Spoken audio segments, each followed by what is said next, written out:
Vamos aqui com um assunto mais leve, se é que vocês me entendem, meus amigos. Olha só, o porta-voz da Presidência da República, General Otávio Rego Barros, disse ontem que Jair Bolsonaro determinou ao Ministério da Defesa que sejam feitas as comemorações devidas no próximo dia 31 de março, data que marca os 55 anos do golpe que deu início ao regime militar no Brasil. A data deve ser lembrada de forma discreta, apenas dentro dos quartéis e batalhões, com a leitura da ordem do dia, realização de formaturas e palestras sobre o tema. Essa é uma orientação da cúpula militar que teria convencido o presidente sobre a necessidade de evitar manifestações públicas. Questionado por jornalistas a respeito do que significa a expressão, aspas aí, comemorações devidas, o general Otávio Barros respondeu, aspas novamente, aquilo que os comandantes acharem dentro das suas respectivas guarnições. Para Jair Bolsonaro, não houve golpe, como eu disse na abertura do programa, em 31 de março de 1964. O capitão reformado considera que a sociedade reunida naquele momento, por meio da união de civis e militares, colocou o Brasil no rumo. E 31 de março é domingo, né, Edgar? Domingo agora. Esse manifesto vem ali, né, sugerindo que essas manifestações acontecem intramuros, né, dentro dos quartéis, das guarnições, dos destacamentos, sob orientação dos comandantes dessas áreas aí. E aí, vamos lá. Começar com você, Caio. O que você pensa a respeito dessa declaração, do que foi dito, o que se espera para esse próximo domingo, dia 31? Olha, acho que sobre a polêmica em si, ela foi artificialmente anabolizada aí pela histeria antibolsonarista e pelo terror injustificado da presença de militares no atual governo. Se você olhar friamente, trata-se de uma mera orientação do presidente para a comemoração da data, como era até 2011. Né? Essa comemoração ela foi suspensa na administração da ex-terrorista Dilma Rousseff, ex-integrante da Vanguarda Armada Revolucionária Palmares, que era uma organização criminosa que roubava, sequestrava e matava durante o período do regime militar. Então o que a gente viu aqui foi simplesmente um retorno ao status quo ante a situação anterior. Mas eu queria pedir licença aí para me alongar um pouco, porque é possível a gente aproveitar... Vamos lá, que é debate, hein? É debate, para a gente poder girar as opiniões aí. É possível a gente aproveitar o ensejo dessa quase não notícia justamente para tratar do regime militar em si, nesse período de 64 a 85. E a ideia aqui é trazer uma visão diferente daquela que é doutrinada pela militância socialista e progressista que dominou a academia e os livros didáticos nas últimas décadas. Aqui eu vou pegar emprestado o diagnóstico preciso do professor Marco Antônio Villa em artigo no Estadão chamado Golpe à Brasileira, de 2014. Diz ele, abre aspas, João Goulart articulava sua permanência na presidência e necessitava emendar a Constituição. Sinalizava que tinha apoio nos quartéis para, se necessário, impor pela força a reeleição que era proibida. Aqui é óbvio, a gente tem que fazer esse parênteses, porque 30 anos depois, um outro presidente, também de esquerda, quis se reeleger, mas ele usou uma outra estratégia, né, que os meus colegas aqui de imprensa batizaram de, abre aspas, articulação política. Talvez eles possam explicar melhor para o ouvinte como se deu essa extraordinária articulação política da reeleição. Mas quais colegas você se refere de imprensa? Imprensa geral? Quase em uníssono. Imprensa geral? Quase em uníssono. Segue o professor Villa. Abre aspas, o regime militar brasileiro não foi uma ditadura de 21 anos. Não é possível chamar de ditadura o período de 1964 a 1968 até o ato institucional número 5, o famoso AI-5, com toda a movimentação político-cultural que havia no país. Muito menos os anos de 1979 a 1985, com a aprovação da lei de anistia e as eleições diretas para os governos estaduais em 1982. Que ditadura no mundo foi assim? Já a Folha de São Paulo, por sua vez, em editorial intitulado Limites a Chaves, olha só, de 2009, ela usou um novo termo para batizar o regime militar em comparação com outros regimes autoritários latino-americanos. Esse foi um termo muito famoso, dita branda. E, finalmente, a gente tem o famoso editorial do Roberto Marinho, que foi recitado pelo presidente da República ao vivo no Jornal Nacional. Abre aspas.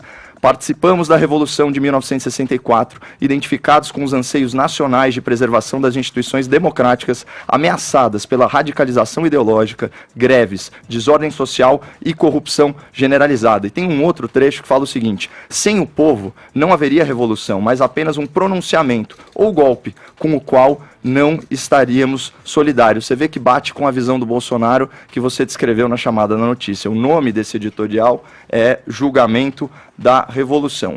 Eu, particularmente, quando você me perguntou numa outra ocasião, eu discordo dessa terminologia do jornalista Roberto Marinho, porque eu considero o Movimento 64 uma contra-revolução. Se a gente pega o conceito de revolução, ele implica uma ruptura institucional, uma reengenharia sociopolítica, né? Quando os militares tomam o poder, com o apoio popular e da imprensa, justamente é para resguardar a democracia e evitar uma revolução socialista naquele contexto da Guerra Fria. Acontece que gradualmente, em especial a partir do advento do AI-5, o regime ele vai suprimindo liberdades e instaurando práticas de exceção que só podem ser caracterizadas como uma ditadura. E para fechar, fica a recomendação, então, da leitura do professor Villa, que se chama Ditadura Brasileira, e tem uma entrevista dele no YouTube com esse mesmo título, é uma aula. Só que o último recado, para você que é estudante, pelo amor de Deus, continue respondendo às suas provas de história com a versão socialista dos fatos, porque quem não esquerdar não vai passar. Essa história aí vem do Enem, nessa discussão aí. Agora é o seguinte, vamos trazer um pouco de isonomia e o outro lado da história, para não ficar só a tendência a acreditar nas coisas que você está dizendo e justificando com os argumentos que você está colocando. Você já falou outra vez aqui, mas eu acho importante saber que, primeiro, a circunstância e a conjectura da época em que isso ocorreu e que a adesão dos civis veio em decorrência disso e fortalecendo o que você acabou de chamar de dita branda, ela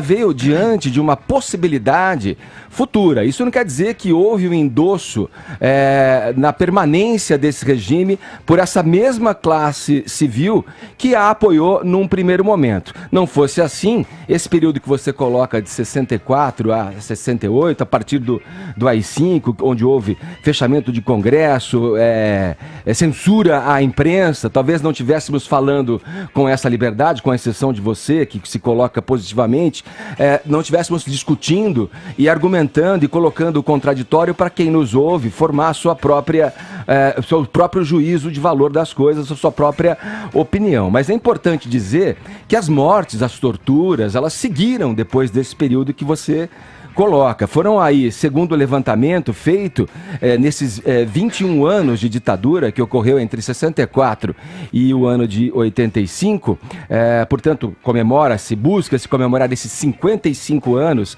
aí no próximo dia 31 de março, houve aí a morte ou o desaparecimento de 434 pessoas, das quais somente 33 foram localizadas e reconhecidas. A Comissão da Verdade, que trabalhou em cima desse assunto, levantou inclusive um documento e entregou à então presidente Dilma Rousseff a responsabilidade de 377 pessoas por essas mortes e por esses desaparecimentos.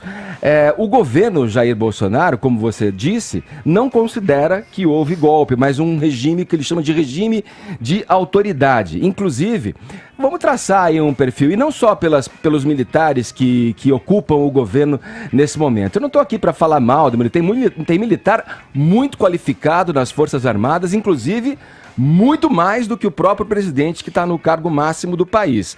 Não é essa a questão. Mas é bom a gente lembrar que durante a votação no Congresso do impeachment, o Jair Bolsonaro teceu elogios, saudou o Carlos Alberto Brilhante Ustra, coronel das Forças Armadas do Exército Brasileiro, considerado aí um torturador sanguinário, um torturador sádico, que ele também vê como herói. E como bem disse, como bem colocou aqui no roteiro aqui o Arcon, na abertura do programa, estamos diante de um embate de narrativas para ver quais as forças que se estabelecem no imaginário brasileiro. Ora, o golpe que ocorreu, o golpe militar que ocorreu, é uma história cara para o Brasil. É uma história difícil. Trazendo para os dias de hoje, esse é um assunto que só fortalece a oposição ao governo e só causa maiores problemas nesse momento crucial onde tenta se aprovar reformas importantes para que o país siga adiante. Eu concordo com o Edgar e eu acho que Vamos começar por... Eu separei aqui 3 pontos, porque eu acho que são 3 pontos muito importantes de se dizer. Não adianta bater no peito pra ficar criticando a ditadura absurda da Venezuela, ou a ditadura que Cuba viveu, ou qualquer outro tipo de ditadura, quando, na verdade, o ponto é um só. Não há ditadura boa. Não há ditadura que faça bem pelo povo. Ditadura é sanguinária. Ditadura é autoritária. Ditadura cerceia seus principais e fundamentais direitos. Cerceia seu direito a se expressar. Não dá pra usar 2 pesos e 2 medidas. Dito isso, não dá pra achar que a gente está num país saudável quando esse país não exercita o mínimo de empatia e sauda torturadores que eram famosos por enfiar ratos em vaginas de mulheres ou sumir com filhos de pessoas perseguidas. É impossível você ter empatia por pessoas, por torturadores que até hoje não deram conta do paradeiro dos corpos de vários familiares, de várias pessoas nesse país. Esse país sofreu com o extermínio de uma parcela importante de sua intelectualidade, fosse ela de direita ou de esquerda, porque não precisava ser de esquerda para você ser torturado na ditadura. Bastava alguém olhar torto para você.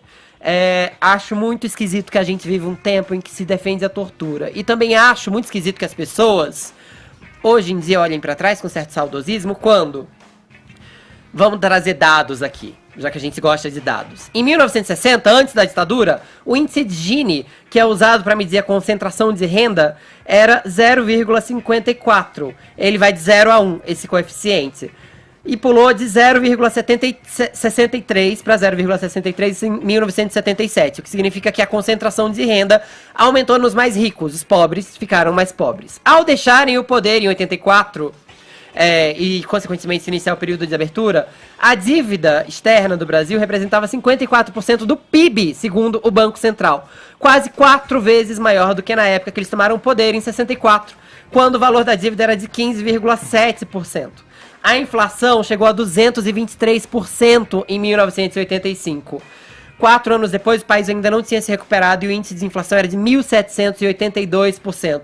Na economia, se considera isso uma herança maldita. Se você ainda acha que não havia corrupção no governo militar, que não havia inflação, e se você está procurando justificativa para enfiar rato em vagina de mulher, ou torturar grávida, ou dar eletrochoque, ou até mesmo criar instrumentos de tortura, como era o caso da pianola, desculpa, você tá muito longe da humanidade. Não há o que se comemorar. É um escárnio comemorar ao golpe de 31 de março, que na verdade foi o 1º de abril e foi mudado para eles não ficarem ainda parecendo mais palhaços. Fala, Paulinha. Vini? Eu acho que o Fefito já fez um resumo aí, acho que de vários casos, e se vocês procurarem saber, eu acho que eles estão aí vivos e detalhados, né? Tem a Operação Camanducaia de 74, que inclusive é uma matéria da Gazeta do Povo, que é o site para o qual o Caio escreve. Escrevia, se Deus quiser, enfim, voltarei. Departamento Estadual de Investigação Criminal, o DEIC de São Paulo, prendeu e torturou 93 meninos com idades entre 11 e 17 anos. As detenções eram ilegais. Embora a polícia afirmasse que se tratavam de delinquentes, jamais houve qualquer acusação formal contra os meninos. Todos os garotos tinham perfis modestos, saídos de família de baixa renda, alguns viviam nas ruas da cidade. A Operação Camanducaia, na realidade, pretendia limpar as ruas de São Paulo. Esses meninos depois foram transportados em ônibus de cortinas fechadas, sem saber para onde iam, tiveram que se despir, foram largados no meio de uma rodovia, a mira de armas que foram disparadas, enfim. E qual a explicação para isso? A gente não sabe, porque na ditadura é assim, né, Edgar? As coisas podem ser feitas, desfeitas, as pessoas podem desaparecer, famílias podem ser torturadas. A respeito do que acontecem essas coisas? Por quê? Ao interesse de quem? Não sei. Eu gosto de saber das histórias e por que elas acontecem. E só trazendo um outro dado, muita gente diz que essa ditadura foi uma ditadura branda porque teria matado só centenas de pessoas. A gente não teve uma comissão da verdade efetiva como aconteceu na Argentina, né? Mas só a título de curiosidade, alguns dos estudos feitos sobre o período apontam que pelo menos 1.100 mortes de indígenas sequer foram contabilizadas. Porque, né, índio nesse país nem a gente. É invisibilizado sempre. Então, assim, não dá pra gente trabalhar com esses dados oficiais, não. Os números são bem maiores. Fala, Vini. Bom, eu acho triste um país que celebra a ditadura, né? Um país que se mostra sem memória. E independentemente do motivo que levou os militares a tomarem o poder, acho que isso não é o ponto. Eu acho que o que ocorreu durante esse período é que deve ser repudiado de todas as formas. Já foram comentados aqui alguns exemplos. Eu vou lembrar sempre do jornalista Vladimir Herzog, diretor da TV Cultura, que se apresentou voluntariamente ao doicode, né, para prestar depoimento. E de lá não saiu. Foi torturado e morto, e ainda tentaram fazer ali uma simulação de que ele teria se suicidado, né? Eu acho triste, lamentável, mas previsível também, né? Um deputado que exaltou durante anos isso no parlamento, era mais que previsível que ele fizesse isso quando chegasse no poder. Pessoal, só para não correr o altíssimo risco de dizer uma coisa e ser interpretado de maneira diversa, bom, eu não vi de fato, e aqui não é minha posição de defender a tortura, muito menos ser saudoso da ditadura, até porque é uma época que eu não vivi, né? E seria muito esquisito. Eu não sou reacionário, eu não tenho uma nostalgia idealizada, eu sou conservador, são conceitos distintos. E eu disse na minha fala que o regime, em certo ponto, suprimiu liberdades e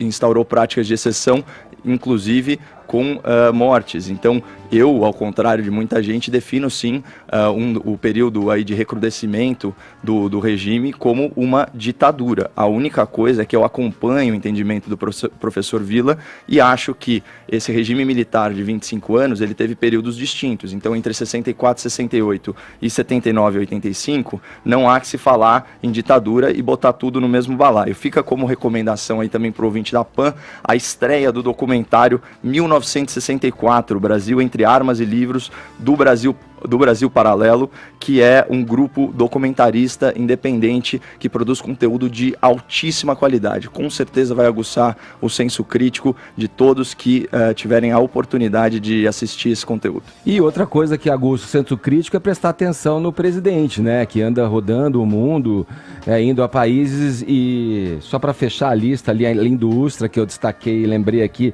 no discurso dele no impeachment, durante o impeachment, na votação do impeachment, ele fez elogios ao Stroessner do Paraguai, já falamos aqui. E ao Pinochet agora no Chile. Um estuprador, torturador, um assassino. Pedófilo. Pedófilo. E ao Pinochet, inclusive sendo meio que causando um constrangimento no Pinheira, né? No presidente do Chile.